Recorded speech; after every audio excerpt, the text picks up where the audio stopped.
ሀይ ቤተሰብ እንዴት ናችሁ? ዛሬ እንዴት ደስ እንዳለኝ በእውነት ልጄ በጣም ብዙ ጊዜ ውሃ ውስጥ እየገባ ያስቸግረኝ ነበረ። በቃ ውሃ መንካት ውሃ ማንቦራጨቅ እንዴት እንደሚወድና ይውጣል ብዬ ዋና ቦታ ወሰድኩትኝ። አብረን ነበር ዋና የወሰድኩት ከመጀመሪያ ልጄ ጋር።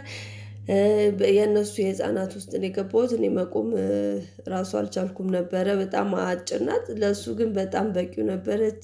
ከዛ በኋላ ሳሷኘው ልጆች ዋና ላይ በጣም ይንሳፈፋሉ ይባላል እና ምክንያቱም የተረዳሁት እንደሚያፍናቸው አያውቁትም። በቃ ዋና መሆኑን ማጫወቱን ነው እንጂ የሚያውቁት የሆነ ውስጥ ሲገቡ ሊጎዳቸው እንደሚችል አያውቁምና አፉ ፊቱ ወደ ውስጥ እንዳይገባ ያላደረግኩት ጥንቃቄ የለም። እሱም ልቀቂኝ እያለ ነው በግድ ሳሷኘው የነበረው።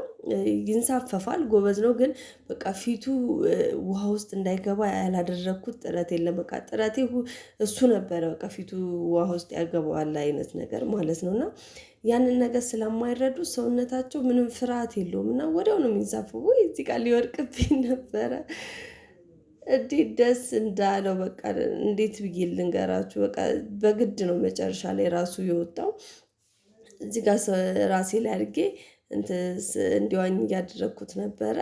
በቃ በእግሬ እያያዝኩት ምን እያልኩ በቃ ዞር በይልኝ እኔ ልዋኝ ለብቻዬ ነበር በቃ ሁሉ ነገሩ። እኔ ደግሞ እንዳይጎዳብኝ ያለ የነበረኝ ፍርሃት እኔ እየተጠነቀቅኩለት ነው። እሱ ግን የሚይዘው ነገር ነበር የሚመስለው እና ሲያንቦራጭቅ ወይ አምላኬ እንዴት ደስ እንዳለው። ልጆች ግን ውሃ እንደዚህ እንደሚወዱ አላውቅም ነበረ በእውነት። እኔ በሱ እንደዚህ ሳይ ገርሞኛል። በቃ ሲያንቦራጭቀው ነው የዋለው። በጣም ደስ የሚል ጊዜ ነው ያሳለፍነው።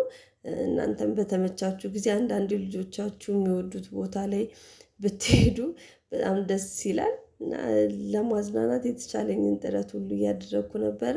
ያው ሞስት ታይሜን በጣም እየተጠነቀቅኩለት ነበር የቆየሁት። በጀርባም ሆነ በፊት የመንሳፈፍና የመዋኘት ልምዱ እንዲመጣለት ግን ሳየው 3 ቀን ሁላ የሚፈጅበት አይመስለኝም። ዋናውን እንትን ለማለት ለመልመድ ሰው ሌሎች ልጆችን ሁላ እያየ በራሱ ለመዋኘት በጣም ጥረት ሲያደርግ ነበረ። እኔ ደግሞ እንዳያፍነው ስጠነቀቅ የነበረኝ ነገር እና በጣም ነበረ ደስ ያለው። ሲያንቦራጭቀው እዚህ ጋር ውይ እንዴት ደስ እንዳለው ብታዩ። በቃ ምን ብዬ ልንገራችሁ። ሌላ መጫወቻ ቦታ አያስፈልገውም። እና መጨረሻ ላይ ጨርሰን እንደምንም ብለን ወጣን።